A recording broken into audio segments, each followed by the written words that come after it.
Jailton Almeida's run to the top of the heavyweight division continued at UFC Fight Night 231, but he may have lost some serious momentum.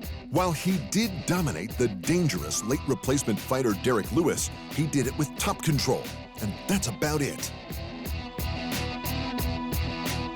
Almeida had a plan and he stuck to it. The Brazilian avoided any stand-up encounters with the UFC's #1 knockout artist, and he shot in on a series of successful takedowns. The issue was that he did nothing with any of them, and now he wants another striker. "I want Cyril Gane," Almeida said of the Frenchman. "We can do it in Paris. We can do it in Salvador. We can do it wherever. I'm ready. Let's do it, Cyril Gane." With 2 unsuccessful title bids, Cyril Gane is undoubtedly amongst the top guys in the division. A win over him would surely put Almeida in line for a title. But does anyone want to see that after stats like these? Over the full 5 rounds, Almeida landed just 38 significant strikes against Lewis. 30 of those came from full mount, where he sat for over 21 minutes of the 25-minute fight. He landed just 2 in round 3 and none in round 5. If anything, Derrick Lewis may have come off looking the better of the 2 due to his improved ground game. While the Black Beast may have the heaviest hands in MMA, he's always been susceptible to grapplers. In this bout, though, he survived a mauling, wasn't submitted, and he took next to no damage in a late call-up fight. If only he could land a punch. Nicolas Dalby and Gabriel Bonfim went to war for 2 rounds to claim the $50K Fight of the Night bonus. And the performance bonuses went to Elves Brenner and Vitor Petrino for their one-punch knockouts.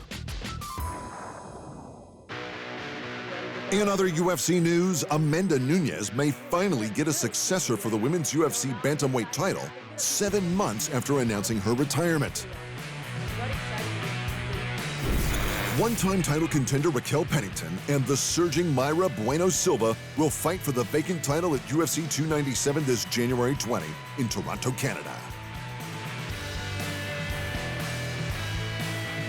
Reportedly in the works for the same card, it looks like the former lightweight champion Charles Oliveira will face the man who took his belt, Islam Makhachev. Oliveira was already set for the rematch until he suffered a cut over his eye, just days out from the fight. The featherweight champion Alexander Volkanovski stepped up for a rematch with Makhachev on extremely late notice, and he was knocked out in the first round. With Islam's latest win taking very little time, and with the Dagestani taking no damage, he is fighting fit and ready to go. The only question that remains is whether Oliveira will be ready by then. And Do Bronx doesn't have an answer. "It was quite a deep cut," admitted Oliveira. "We get to take our time to get a good recovery, so I might go back into training in about a week or so. That's the timeline, January maybe, so who knows." And former middleweight champion Alex Pereira has been inducted into the Glory Kickboxing Hall of Fame, exactly 1 week ahead of his UFC light heavyweight title fight. In his time with Glory, the big Brazilian held both the middle and light heavyweight titles and went 8-1 in championship bouts. That was enough to earn him the honor of being the 3rd member of the Glory Hall of Fame. Pereira's award was announced at Glory Collision 6, where future Hall of Famer Rico Verhoeven unified the heavyweight division with a win over the interim champ Tariq Saro. Also on the card, Danagi Abena and Donovan Visa defended the light, heavy, and middleweight titles respectively.